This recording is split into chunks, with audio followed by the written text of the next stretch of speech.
আসসালামু আলাইকুম রহমতুল্লাহ। আজকের লাইভ ক্লাসে সবাইকে স্বাগত। যারা যুক্ত হয়েছেন আমার কথা ক্লিয়ার শুনতে পারতেছেন কিনা এবং বোর্ড ক্লিয়ার দেখতে পারতেছেন কিনা একটু জানাবেন। পাশাপাশি আপনি যে মেসেঞ্জার গ্রুপ থেকে আজকের ক্লাসে যুক্ত হয়েছেন সেই গ্রুপে একটু জানিয়ে দিবেন যে ক্লাসটা শুরু হয়ে গেছে, যাতে বাকিরা দ্রুত জয়েন করে ফেলে।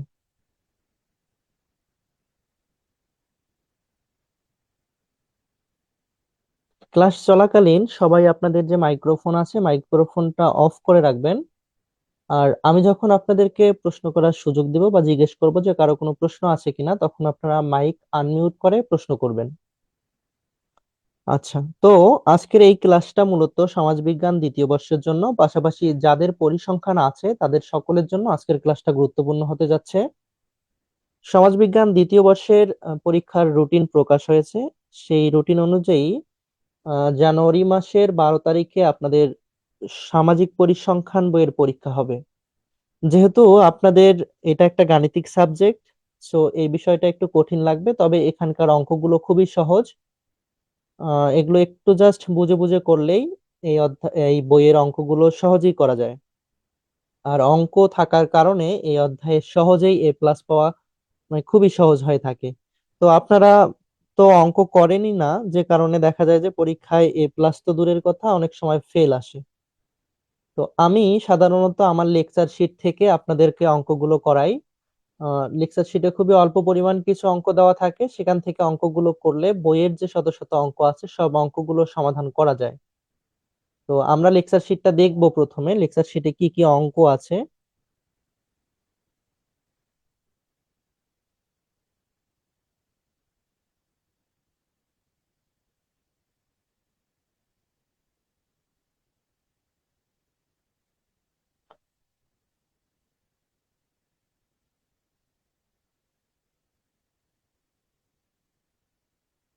আচ্ছা, তো এটা হচ্ছে আপনাদের সামাজিক পরিসংখ্যানের লেকচার শিট। এখানে দেখেন বেশ কিছু অধ্যায়ে অঙ্ক আছে, অর্থাৎ যে লাল মার্ক করা যে অধ্যায়গুলো দেখা যাচ্ছে এগুলোতে অঙ্ক আছে, এবং এগুলোতে প্রত্যেকটা অধ্যায় থেকে দেখেন 10 থেকে প্রায় 14 মার্ক, এখানে 10 থেকে 15, 10 থেকে 15, এই অধ্যায় থেকে 10 মার্কের প্রশ্ন ফিক্সড থাকেই। সম্ভাবনা এখান থেকে 10 মার্কের প্রশ্ন থাকে অঙ্ক। নমুনায়ন ও নমুনায়ন বিশ্বাস, এখান থেকে 10 নম্বরের অঙ্ক থাকে। তো দেখা যাচ্ছে এই যে অধ্যায়গুলো আছে এগুলো বাদ দিয়ে যদি আপনারা থিওরি লিখে পাশ করতে চান, তাহলে অনেক সময় দেখা যাবে যে আপনাদের পাশেই জুটতেছে না, ভালো রেজাল্ট তো দূরের কথা। অনেক সময় আবার অনেকে থিওরি লিখে পাশও করে, তবে যেটা সম্ভাবনা খুবই কম থাকে। তো আজকে যে ব্যাচের ক্লাস করানো হচ্ছে এটা একটা পুরাতন ব্যাচ, আর আমার এখানে ক্লাস করার নিয়ম হচ্ছে যে নতুন পুরাতন সবাই একসাথে থাকে। আর এখানে সবাইকে একদম শুরু থেকে শেষ পর্যন্ত পড়িয়ে দেওয়া হয়, সেটা একদম চক্র আকারে চলতে থাকে। তো আপনারা যারা ফ্রি ক্লাস করতেছেন আজকে, আপনাদেরকে নিয়ে একটা নতুন ব্যাচ করা হবে। যারা ভর্তি হবেন তাদেরকে নিয়ে নতুন একটা মেসেঞ্জার গ্রুপ করে সেখানে ক্লাস পরিচালনা করা হবে। আর আজকে আমরা ক্লাস করব চতুর্থ অধ্যায়ের একদম প্রথম থেকে। ক্লাস চতুর্থ অধ্যায়ের আমরা একটা ক্লাস করেছি ইতিমধ্যে। সেই ক্লাসটা আমার ফেসবুক আইডি আসাদুল ইসলাম যে আইডি আছে ওই আইডির প্রোফাইলে আপনারা পেয়ে যাবেন, অথবা আমাদের একটা ইউটিউব চ্যানেল আছে, সেই চ্যানেলেও ক্লাসটা আপলোড করা হবে, আপনারা সেখান থেকেও দেখে নিতে পারবেন। আচ্ছা, তাহলে আমাদের বইয়ের যে চতুর্থ অধ্যায় সেটা হচ্ছে বিস্তার পরিমাপ। এই অধ্যায় থেকে প্রতি বছর 10 থেকে 15 মার্কের প্রশ্ন হবেই হবে, প্রতি বছরই হয়ে আসছে, এবছরও হবে। তো এই অধ্যায়টা অনেক বড় একটা অধ্যায়, কিন্তু আপনাদের যে সিলেবাস আছে এই সিলেবাসে এই কয়েকটা টপিকস যদি আপনারা সমাধান করেন বা শেখেন, তাহলে আপনারা এই অধ্যায় থেকে যে কোনো প্রশ্ন আসলে সমাধান করতে পারবেন। তো এখানে দেখা যাচ্ছে যে পরিমিত ব্যবধান আছে, এটা খুবই গুরুত্বপূর্ণ একটা টপিকস, এখান থেকে একটা প্রশ্ন থাকতে পারে। এরপর আছে ভেদাঙ্ক, ব্যবধানাঙ্ক। এই ভেদাঙ্ক থেকে খ বিভাগে একটা প্রশ্ন থাকবে বলে মনে হচ্ছে। সো এই টপিকসটা ভালো করে শিখতে হবে। ব্যবধানাঙ্ক বা বিভেদানাঙ্ক এটা দুইটা মিলে একটাই একই জিনিস। এরপর হচ্ছে গড় ব্যবধান, পরিসর, পরিসাংখ্য এবং চতুর্থক ব্যবধান বা চতুর্থাঙ্ক। তো এই সম্পর্কিত যে প্রশ্নগুলো হবে এগুলোই আমরা শিখবো। তো আমরা প্রথমে এখানে প্রত্যেকটা আলাদা আলাদা টপিকস থেকে 3টা 4টা করে অঙ্ক সমাধান করি, এবং সবগুলো টপিকসের অঙ্ক করা শেষ হয়ে গেলে আমরা বোর্ড প্রশ্নগুলো সলভ করি। অর্থাৎ বোর্ড প্রশ্নগুলো হয়ে থাকে এরকম, এগুলো বিভিন্ন বোর্ডে আসছে। এই প্রশ্নগুলো, এরকম প্রশ্ন আমরা সমাধান করে থাকি। তো আমরা গত ক্লাসে অর্থাৎ 1 নম্বর ক্লাসে এই অঙ্ক দুইটা সমাধান করেছিলাম দুইটা নিয়মে। আজকে আমরা চেষ্টা করব 2 আর 3 নম্বর অঙ্কটা সমাধান করার জন্য।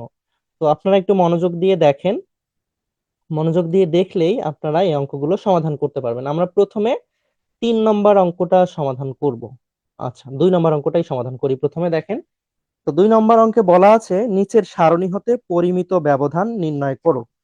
তো এই অঙ্কটা আমরা 2 নম্বর সূত্র দিয়ে সমাধান করব। তো আপনারা এর প্রথম ক্লাসটা অবশ্যই আমার ফেসবুক আইডির প্রোফাইল থেকে দেখে নিতে পারবেন। আচ্ছা, তাহলে দেখেন 2 নম্বর অঙ্কে বলা আছে নিচের সারণী হতে পরিমিত ব্যবধান নির্ণয় করো। এখানে একটা শ্রেণী দেওয়া আছে, দেখেন শ্রেণী ব্যবধান কিন্তু দেওয়া নেই, শুধুমাত্র শ্রেণী দেওয়া আছে। অর্থাৎ শ্রেণী ব্যবধান কাকে বলে? এই যে দেখেন 3 নম্বর অঙ্কটা দেখেন, এখানে দেওয়া আছে 10 থেকে 20, 20 থেকে 30, 30 থেকে 40, এগুলো হচ্ছে শ্রেণী ব্যবধান। তো আজকের এই অঙ্কে শ্রেণী ব্যবধান দেওয়া নাই, শুধু শ্রেণী দেওয়া আছে। তো এরকম যদি কোনো অঙ্ক থাকে শুধুমাত্র তথ্য দেওয়া থাকে, তখন ওই তথ্যগুলোকে আমরা এক্স ধরে নেব। আর যদি শুধু শ্রেণী দেওয়া থাকে, ব্যবধান না থাকে, তবে এই শ্রেণীগুলোকেও আমরা এক্স ধরে নেব। তো গত ক্লাসে মানে 1 নম্বর যে সূত্রটার মাধ্যমে আমরা অঙ্ক করছিলাম, সেই সূত্রটা একটু দেখি যাতে আমাদের একটু বেসিক জানা হয়। সূত্রটা ছিল এরকম: পরিমিত ব্যবধানকে এসডি দ্বারা প্রকাশ করা যায় এবং এটার একটা চিহ্ন আছে সিগমা, এটা দ্বারা প্রকাশ করা যায়।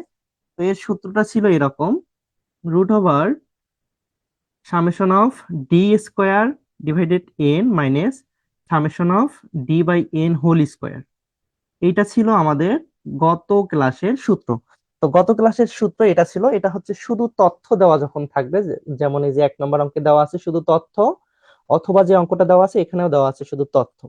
তো এরকম যদি অঙ্ক থাকে তো তখন আমরা এইভাবে অঙ্কটা এই সূত্রের মাধ্যমে সমাধান করব।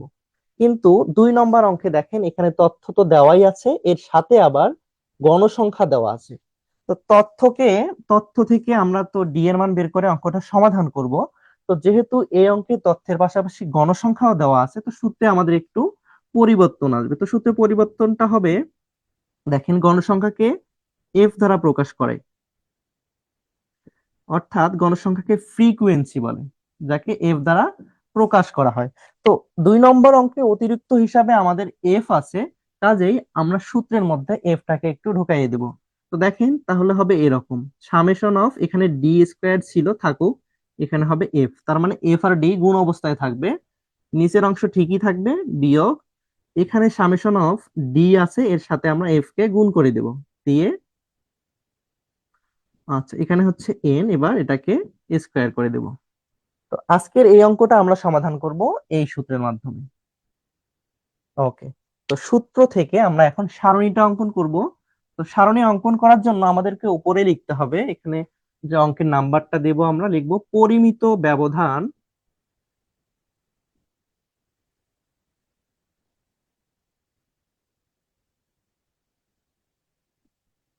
নির্ণয়ের জন্য সারণী।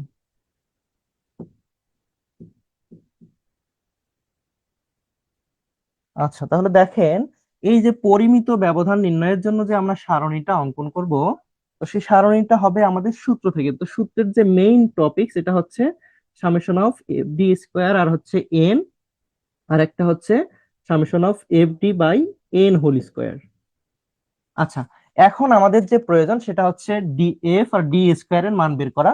তো প্রথমে শুধুমাত্র প্রশ্নটা আমরা তুলে নেব, শুধু প্রশ্নটা আমরা তুলে নেব, অর্থাৎ আপনাদেরকে যে পরীক্ষায় একটা প্রশ্ন দেওয়া হবে সেখান থেকে আপনারা প্রশ্নটা সরাসরি খাতায় তুলে নেবেন। তো খাতায় তুলে নেওয়ার জন্য প্রশ্নে দেওয়া থাকবে কলাম আকারে, আপনারা এখানে সারি আকারে তুলে নেবেন। তো সারি আকারে কিভাবে তুলবেন, কয়টা সারি দিবেন কয়টা কলাম দিবেন, এটা নির্ণয় করার জন্য আপনাকে যে কাজটা করতে হবে, প্রশ্ন থেকে এভাবে কলামগুলো গুনে নিতে হবে। দেখেন আমি আপনাদেরকে একটু বলি, এই এই চিহ্নগুলো হচ্ছে সারি, আর এই চিহ্নগুলো হচ্ছে কলাম। তাহলে এখানে দেখা যাচ্ছে এখানে 2টা সারি আছে, আর এখানে কলাম আছে কয়টা? 1টা, 2টা, 3টা, 4টা, 5টা, 6টা, 7টা। তো এখানে দেখা যাচ্ছে যে 7টা কলাম আছে আমাদের, তাহলে আমরা সাথে সাথে এক যোগ করে 8টা সারি অঙ্কন করে নিব। অর্থাৎ প্রশ্নে যতগুলো কলাম থাকবে আমরা খাতায় অথবা বোর্ডে ততগুলো সারি তুলে নেব। 2, 3, 4 7। আমি বলছিলাম যে আমরা একটা বেশি করে তুলে নেব, কারণ আমাদের এই অঙ্কে যোগ বিয়োগ করতে হবে। যোগ বিয়োগ করার জন্য আমরা অতিরিক্ত ভাবে একটা সারি নিলাম। এখন প্রথমে এখানে দুইটা সারি দেওয়া আছে, তো আমরা দুইটা কলাম দেব এখানে। এই সারির লিখে নিতে হবে যে যে আমাদের শ্রেণীগুলো দেওয়া থাকবে, বা এগুলো তথ্য বলে সাধারণত এগুলোকে। এই তথ্যগুলোকে আমরা এক্স ধরে নেব, তো এখানে লিখবো যে তথ্য অথবা এক্স। আর এখানে হচ্ছে গণসংখ্যা, আমি সংক্ষেপে লিখলাম গণ, এর যে সাংখ্যিতিক রূপ হচ্ছে এফ। আচ্ছা, তো এখন দেখেন, এখন আমরা এই যে তথ্যগুলো আছে এই তথ্যগুলোকে একটু এখানে তুলে নেব। তো প্রথমে আছে 10, এরপরে দেওয়া আছে 12, এরপর আছে 15, এরপর হচ্ছে 20, এরপর হচ্ছে 25, এবং সর্বশেষ হচ্ছে কত, 30। আর গণসংখ্যা গুলো দেওয়া আছে, গণসংখ্যা হচ্ছে 2, 10, 9, 8, 2, 10, 9, 8, 7 আর 4, 7 এবং 4। ওকে, প্রশ্নটা তুলে নেওয়া শেষ। এখন আমরা স্ক্রিনটা বড় করে দেব, দিয়ে অঙ্কটা সমাধান করব। দেখেন, এ পর্যন্ত এই অঙ্কে আমি অতিরিক্ত কোনো কাজ করি নাই, শুধুমাত্র শুধুমাত্র প্রশ্নটা বোর্ডে তুলে নিলাম। এখন এখান থেকে আমরা সমাধান করব। তো আমাদের যে এখানে সূত্র দেখা যাচ্ছে, সূত্রে আমাদের যে দুইটা মানের প্রয়োজন, সেটা হচ্ছে একটা এফ ডি স্কোয়ার আর এফ ডি এর মান। তাহলে আমাদের এই প্রশ্নে এফ এর মান দেওয়া আছে, এখন আমাদেরকে ডি এর মানটা যদি আমরা বের করে নিতে পারি, তাহলে অঙ্কের বাকি অংশটুকু আমরা সমাধান করতে পারবো। তো ডি হচ্ছে আদর্শ বিচ্যুতি বা ধাপ বিচ্যুতি। এই যে এটা হচ্ছে ডি, এই ডি এর মানগুলো বের করার জন্য আমরা একটা সূত্র অনুসরণ করব। সেটা হচ্ছে, শুধু তথ্য দেওয়া থাকলে এক্স মাইনাস এ, আর যদি শ্রেণী ব্যবধান থাকে তখন ডি এর মান বের করতে হবে এক্স মাইনাস এ ডিভাইডেড সি। তো আমাদের এই অঙ্কে যেহেতু শুধুমাত্র তথ্য দেওয়া আছে, তো এখানে আমরা এই 1 নম্বর সূত্রের মাধ্যমে ডি এর মানগুলোকে বের করে নেব। আচ্ছা, তো ডি এর মান বের করার জন্য দেখা যাচ্ছে এক্স এর থেকে আবার এ এর মানগুলোকে বিয়োগ করতে হবে। তো এক্স হচ্ছে এখানে মধ্যবিন্দু, এক্স হচ্ছে মধ্যবিন্দু, আর এ হচ্ছে অ্যাজিওম মিন বা আনুমানিক গড়।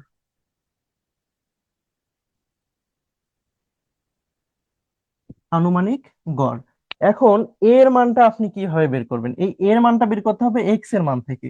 এক্স এর মান এখানে দেওয়া আছে, এখান থেকে আমরা যে কোনো একটা সংখ্যাকে এ ধরে নেব। তো যে কোনো একটা সংখ্যাকে এ ধরে নেওয়ার জন্য এক একজনে আপনারা এক একটাকে এ ধরে নেবেন। তো দেখা যাবে যে এক একজনে এক একটা এ ধরে নিলে অঙ্কের অ্যান্সার অনেকটা উল্টাপাল্টা চলে আসবে, যদিও উল্টাপাল্টা চলে আসলেও অঙ্ক ঠিক হবে।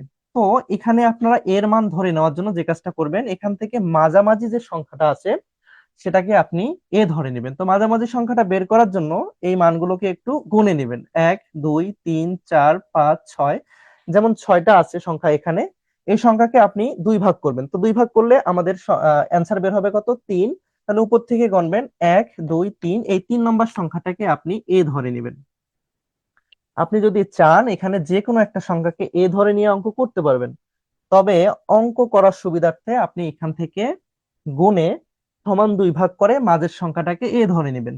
আচ্ছা, এখানে না হয় 6 ছিল, 6কে 2 দিয়ে ভাগ করলাম, অ্যান্সার আসলো 3। যদি 7 হইতো তখন 2 দিয়ে ভাগ করলে তো আসবে 3.5। তখন আপনি কোন সংখ্যাটাকে এ ধরে নেবেন? দেখেন, যদি দশমিক আকারে সংখ্যা আসে তাহলে এই সংখ্যাটাকে পূর্ণ করে নেবেন। কিভাবে পূর্ণ করবেন? এখানে যেমন আছে কত, 3, 3.5, তাহলে আপনি এই সংখ্যাটাকে 4 ধরে নেবেন। যদি এরকম আসতো 4.5, আপনি 5 ধরে নিতেন। জাস্ট ইট, এটা কোনো নিয়ম না, তবে অঙ্ক করার সুবিধার্থে আমি এভাবে আমার স্টুডেন্টদেরকে শেখাই। আচ্ছা, তাহলে দেখেন, এখন এর মানও আছে এক্স এর মানও আছে, তাহলে নিশ্চিন্তে আমরা ডি এর মানগুলো বের করে নিতে পারি। তো দেখি ডি এর মানটা বের করে নেই, এক্স মাইনাস এ। আচ্ছা, তাহলে দেখেন, এই যে প্রথমে আমরা এক্স এর মান থেকে এর মান বের করব, অর্থাৎ প্রথম সারির যদি ডি এর মান বের করি, তো এখানে এক্স এর মান হচ্ছে কত, 10, বিয়োগ এর মান কত, এর মান হচ্ছে 15। তাহলে 10-এর থেকে যদি 15 বিয়োগ করি, অ্যান্সার আসবে -5। এখানে আমরা দেব -5 দিয়ে দিলাম। এবার পরের মানটা অর্থাৎ দ্বিতীয় যে আমাদের সারি আছে এখানে আমরা ডি এর মান বের করব। তো এখানে এক্স এর মান হচ্ছে 12 আর এ এর মান হচ্ছে 15। 12 থেকে 15 যদি আমরা বিয়োগ করি অ্যান্সার আসবে -3। এবার এই যে যেখানে এ আছে তাহলে দেখেন এখানে এক্স এর মান হচ্ছে 15, এক্স এর মানও 15, এর মানও 15, তাহলে অ্যান্সার আসবে কত? 0। তাহলে যেখানে এ দেব তার সোজাই যে ঘর থাকবে সেখানে আমরা একটা শূন্য বসাবো। এরপর দেখেন এক্স এর মান হচ্ছে 20, এর মান হচ্ছে 15, 20 থেকে যদি 15 আমরা বিয়োগ করি অ্যান্সার আসবে +5। এরপর এখানে এক্স এর মান হচ্ছে 25 আর এর মান হচ্ছে 15, বিয়োগ করলে অ্যান্সার আসবে +10। এরপর হচ্ছে 30, 30 থেকে যদি 15 বিয়োগ করি অ্যান্সার আসবে 15। ওকে, তাহলে আমরা ডি এর মান পেয়ে গেছি। আমাদের সূত্র বলতেছে যে আমাদের একটা এফ ডি এর মান বের করতে হবে অথবা এফ ডি স্কোয়ার এর মান বের করতে হবে। তো এফ ডি স্কোয়ার বলতে কি বোঝাচ্ছে? এখানে এফ ইন্টু ডি স্কোয়ার। তার মানে এখানে গণসংখ্যার সাথে এই বিচ্যুতি সংখ্যার বর্গকে গুণ করতে হবে। তো যেহেতু আমরা ডি এর মান পেয়ে গেছি তাহলে ডি কে বর্গ করলে ডি স্কোয়ার এর মান পেয়ে যাব। তো ডি কে কিভাবে বর্গ করব দেখেন, স্কোয়ার মানে হচ্ছে ডি গুণন ডি। তাহলে ডি এর মধ্যে প্রথমে আছে কত? -5 গুণন এখানে -5। তাহলে মাইনাস আর মাইনাসে হবে প্লাস, 5 আর 5 যদি গুণ গুণ করি অ্যান্সার আসবে 25। অর্থাৎ ডি কে যদি আমরা বর্গ করি বা স্কোয়ার করি তাহলে আমাদের অ্যান্সার আসবে কত? 25 প্রথম ঘরে। এরপর দ্বিতীয় ঘরে 3 কে যদি আমরা বর্গ করি অ্যান্সার আসবে +9। 0 কে বর্গ করলে 0, 5 কে বর্গ করলে আসবে 25, 10 কে বর্গ করলে আসবে 100, 15 কে বর্গ করলে আমাদের অ্যান্সার আসবে, হিসাব করে দেখি কত আসে, 15 গুণন 15 অ্যান্সার আসতেছে 225। ওকে, তো এই পর্যন্ত আপনাদের যদি কারো কোনো প্রশ্ন থাকে তাহলে প্রশ্ন করতে পারেন। আর যদি প্রশ্ন না থাকে তাহলে একটু ওকে লিখে দেন। একটু দ্রুত করেন, আমরা আরো একটা অঙ্ক করার চেষ্টা করব।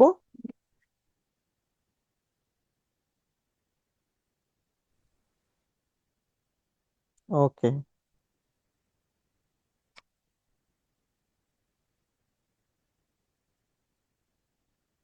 ওকে। আচ্ছা দেখেন, এখন পর্যন্ত যে মানগুলো আমরা বের করলাম এই মানগুলো দিয়ে আমাদের অঙ্ক করা যাবে না। আমাদের অঙ্ক করার জন্য এফ ডি স্কোয়ার এর মানের প্রয়োজন, আবার এফ ডি এর মানের প্রয়োজন। তাহলে এফ আর ডি তো গুণ অবস্থায় আছে, দেখেন এফ আর ডি গুণ অবস্থায় আছে। তাহলে প্রথমে আমরা এফ আর ডি এর মানটা বের করি। এফ ডি, দেখেন এফ এর মান হচ্ছে কত? 2 গুণন ডি এর মান হচ্ছে -5। তাহলে প্লাস আর মাইনাসে হবে মাইনাস, 5 দুগুণ হচ্ছে 10। তো এখানে হবে প্রথম এফডি এর মান হচ্ছে কত? 5 দুগুণ 10, মাইনাস আছে মাইনাস থাকবে। এরপর এখানে দেখা যাচ্ছে 10 গুণন -3, তাহলে অ্যান্সার আসবে কত? -30। এখানে হবে 0, 5 আর 8 হবে 40, 7 আর 10 হবে 70, 4 15 হয় কত? 60। আমরা দিয়ে নিলাম। তো এখানে আবার দেখা যাচ্ছে যে সামেশন এফ ডি, এই যে একটা চিহ্ন আছে এখানে, এই চিহ্ন কোনো সংখ্যার সাথে থাকলে কোনো চিহ্নের সাথে থাকলে ওই চিহ্নের যতগুলো মান আছে সবগুলোকে যোগ করতে হবে। অর্থাৎ সামেশন মানে হচ্ছে যোগফল। তাহলে এই মানগুলোকে আমরা এখন যোগ করে নেব। যাদের মাইকটা আনমিউট হয়ে গেছে আপনারা একটু মিউট করে নেন।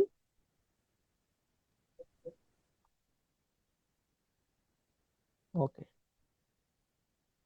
আচ্ছা তাহলে দেখেন আমরা এই মানগুলোকে এখন যোগ করব। তো যোগ করার জন্য ক্যালকুলেটর ব্যবহার করব। আর এখানে এখানে যেহেতু মাইনাসের দুইটা মান আছে এখানে আপনারা অনেক সময় যোগ করতে গিয়ে ভুল করেন, তো ক্যালকুলেটরের মধ্যে আপনারা এইভাবে ওঠাবেন, -10 plus -30 plus 0 plus 40 plus 70 plus 60। এগুলোকে এখন আমরা যোগ করব, দেখি কত আসে। আপনাদের কাছে যদি ক্যালকুলেটর থাকে তো একটু যোগ করে আমাকে অ্যান্সারটা বলেন। -10, ভাইয়া 130। 130, যোগ ঠিক আছে?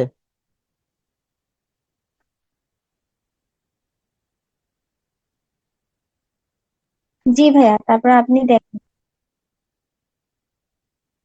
ওকে, 130, আপনাকে অনেক ধন্যবাদ। এখানে অ্যান্সার হচ্ছে কত? 130। তাহলে আমরা এই যে এখানে লিখবো summation of F D equal 1 30 130।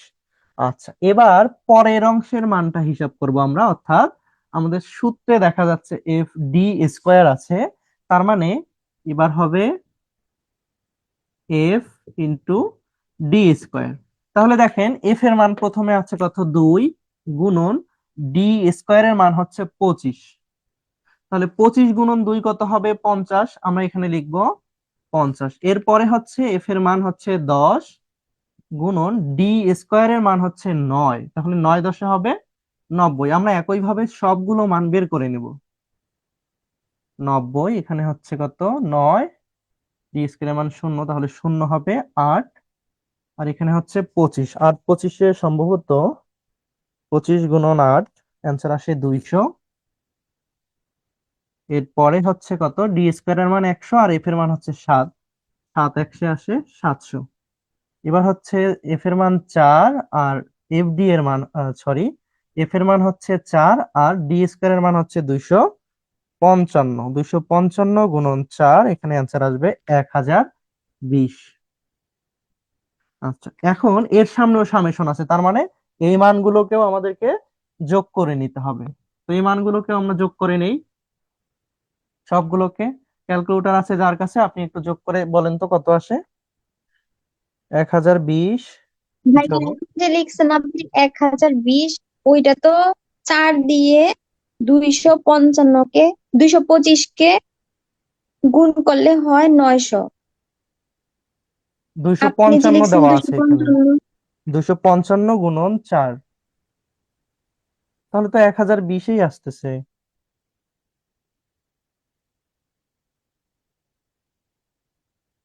এখানে আমি 15কে বর্গ করে এটা লিখছিলাম। 15 কে যদি বর্গ করি তাহলে তো 225 হয়। ওকে, 225, ধন্যবাদ। 225 গুণন 4 কত আসে দেখেন তো। 225 900। গুণন 4 হচ্ছে 900। ওকে, তাহলে এখানে 900 হবে। ধন্যবাদ আপনাকে। আচ্ছা, তাহলে দেখি 900 যোগ 700 যোগ 0 যোগ 200, এরপর হচ্ছে 90, আর উপরে হচ্ছে 50। অ্যান্সার আসতেছে তাহলে 1940। 1940 আসছে অ্যান্সার। আপনি একটু যোগ করে দেখেন তো কত আসে। ভাইয়া ঠিক আছে, এতই আসছে আমার। 1940। এখন আমরা যে কাজটা করব, এই মানগুলোকে এদিকে একটু লিখে নিব। এখানে summation of F D equal 130, summation of F D square equal 1940। আরেকটা হচ্ছে এন, এন এর মানের আমাদের প্রয়োজন আছে। এখন এন এর মানটা কই পাবো? যদি গণসংখ্যা দেওয়া থাকে তাহলে এন এর মান হবে মোট গণসংখ্যা, অর্থাৎ এই সংখ্যাগুলোকে আমরা যোগ করে নেব। তো এই সংখ্যাগুলোকে যোগ করলে যোগফল আসবে, এগুলোকে যদি আমরা যোগ করি আমাদের যোগফল আসবে 40। তো এখানে লিখে নিলাম 40। ওকে, এন এর মান হচ্ছে 40। আচ্ছা, এই সারণী নিয়ে যদি আপনাদের কারো কোনো প্রশ্ন থাকে তাহলে প্রশ্ন করেন। আর যদি প্রশ্ন না থাকে আমি সারণীটা মিশিয়ে দিয়ে এখানে সূত্র বসিয়ে অঙ্কের সমাধান করব। একটু দ্রুত যদি প্রশ্ন থাকে প্রশ্ন করেন।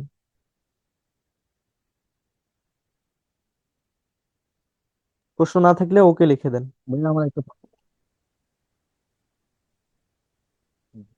কারো ভাইয়া প্রশ্ন থাকলে প্রশ্ন করেন।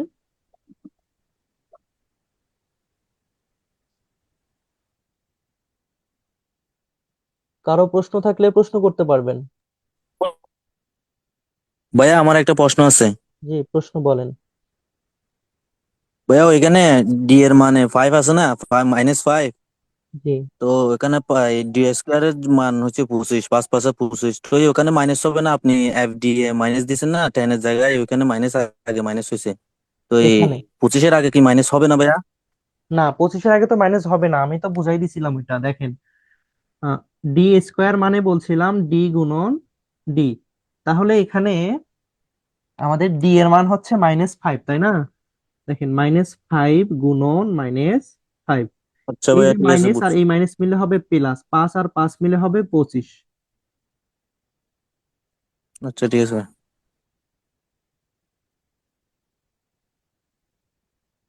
ওকে, আচ্ছা, তাহলে দেখেন,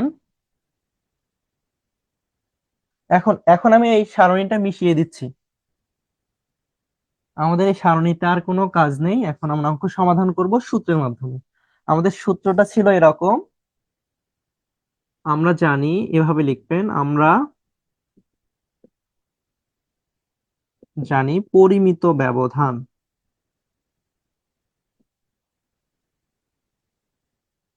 একে এসডি দ্বারা প্রকাশ করা হয়, অথবা এর একটা চিহ্ন আছে সিগমা। এর সূত্রটা হচ্ছে, প্রথমে বড় করে একটা রুট ওভার দিতে হবে, এখানে হবে summation of F D square divided n minus summation of F D by N whole square. আচ্ছা, এখন আমরা মান বসাবো এখানে। মান বসানোর জন্য যে মানগুলো বের করে নিয়েছি এই মানগুলো এখানে বসাবো। এফ ডি স্কোয়ার এর মান হচ্ছে 1940, নিচে হচ্ছে 40, এবার 130, নিচে হচ্ছে 40 বর্গ আছে একটা। এখন দেখেন, এখানে যে মানগুলো আছে, 1940 কে 40 দিয়ে আমরা ভাগ করব। 1940 ভাগ 40, অ্যান্সার আসতেছে 485, 485 মাইনাস 130কে 40 দিয়ে ভাগ করব, 130 ভাগ 40, এখানে অ্যান্সার আসবে 3.25। এই 3.25কে আবার আমরা বর্গ করব, অর্থাৎ স্কোয়ার করব, করলে আমাদের অ্যান্সার আসবে কত? 10.5625। তো আমরা লিখবো 10.562, এ পর্যন্ত লিখলাম। এবার বিয়োগ করব। আচ্ছা, ভাইয়া, যদি 1940-কে 40 দিয়ে ভাগ দেন তাহলে আসে যে 48.5। এখানে দশমিক হবে, 48.5। আচ্ছা, 1940 আমি আরেকবার ভাগ করে দেখতেছি। হ্যাঁ, 48.5, ধন্যবাদ, আমি এখানে দশমিক দিতে ভুলে গিয়েছিলাম।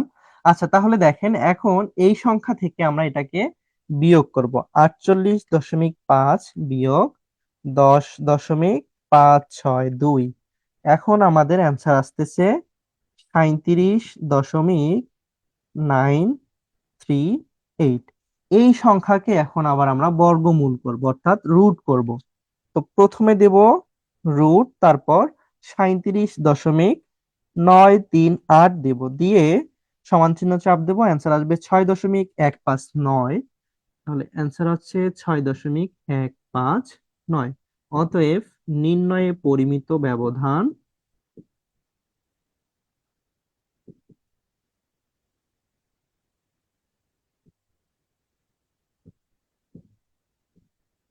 6.159। এটাই হচ্ছে এই অঙ্কটার অ্যান্সার। আচ্ছা, এই এখন বলেন, আপনাদের যদি কারো কোনো প্রশ্ন থাকে তাহলে এই প্রশ্নটা করতে পারবেন, আর যদি প্রশ্ন না থাকে তাহলে ওকে লিখে দিবেন। আমাদের আর ক্লাসের সময় আছে 11 মিনিট। এই 11 মিনিটে আমরা আরেকটা অঙ্ক সমাধান করতে পারবো না। তো এই কারণে আমরা আজকের ক্লাসটা এখানে শেষ করে দেব। পাশাপাশি আপনাদের যদি আমার এই অনলাইন কোর্সে ভর্তি হওয়ার জন্য কোনো প্রশ্ন থাকে তাহলে প্রশ্ন করতে পারেন। আর যদি প্রশ্ন না থাকে তাহলে আমি আপনাদেরকে ভর্তি হওয়ার যে প্রক্রিয়াটা আছে আমি সেটা আপনাদেরকে বলে দেব। পাশাপাশি এই ক্লাসের যে আগের 1 নম্বর ভাইয়া, ক্লাসটা আছে ওই ক্লাসটা আমার আসাদুল ইসলাম ফেসবুক আইডির প্রোফাইলে দেওয়া আছে, আপনারা সেখান থেকে 1 নম্বর ক্লাসটা দেখে নেবেন, তাহলে এই ক্লাসটা বুঝতে আরো সুবিধা হবে এবং পরবর্তী ক্লাসটা আরো সহজে আপনারা বুঝতে পারবেন। কারো প্রশ্ন থাকলে প্রশ্ন করতে পারেন। ভাইয়া, দশমিকের পরে যদি আমি 2 ঘর নিই তাহলে কি হবে না? হবে, এগুলো এগুলো অঙ্কতে দশমিকের পরে 2 ঘর নিলে সমস্যা নাই, তবে 3 ঘর নেওয়াটা নিরাপদ। কে ভাইয়া, ঠিক আছে। আচ্ছা, এই দশমিকের পরের সংখ্যাগুলো নেওয়ার জন্য একটা পদ্ধতি আছে, যেমন এখানে দেওয়া আছে 2.563, যেমন দেওয়া আছে, আপনি যদি এখান থেকে 3টা সংখ্যা নেন তাহলে আপনাকে নিতে হবে যেভাবে 5, 6, এই যে 6-এর পরে যে সংখ্যাটা আছে এটা যদি 5-এর থেকে বড় হয়, 5-এর থেকে যদি বড় হয় তখন আপনি এই সংখ্যার সাথে 1 যোগ করে নেবেন। তাহলে 9-এর সাথে 1 যোগ করলে কত হবে? 10 হবে। যদি এটা 10 হয়ে যায় তাহলে এখানে আবার চেঞ্জ হয়ে যাবে, তাহলে হবে কি 7 কঠিন হয়ে গেল। আমি আরেকটা দিয়ে বুঝাচ্ছি আপনাকে।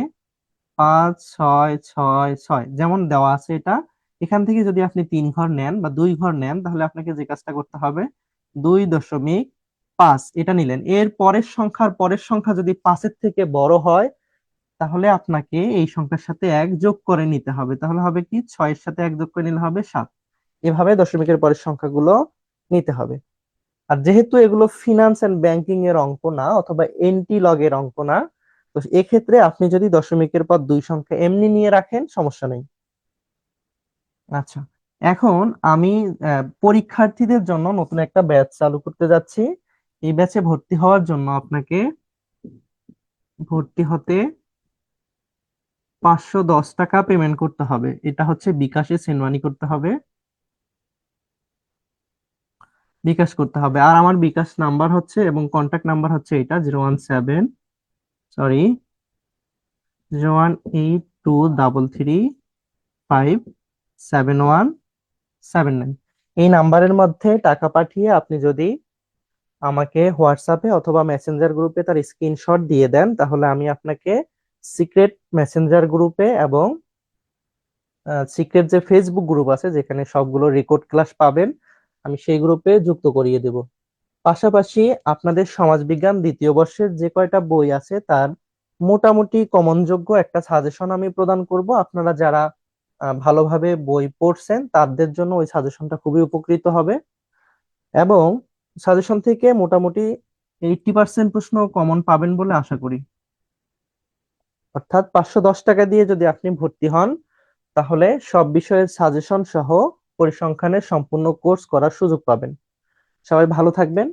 আল্লাহ হাফেজ। যারা ভর্তি আছেন তারা তো আসেনি, আবার ভর্তি হইতে হবে না।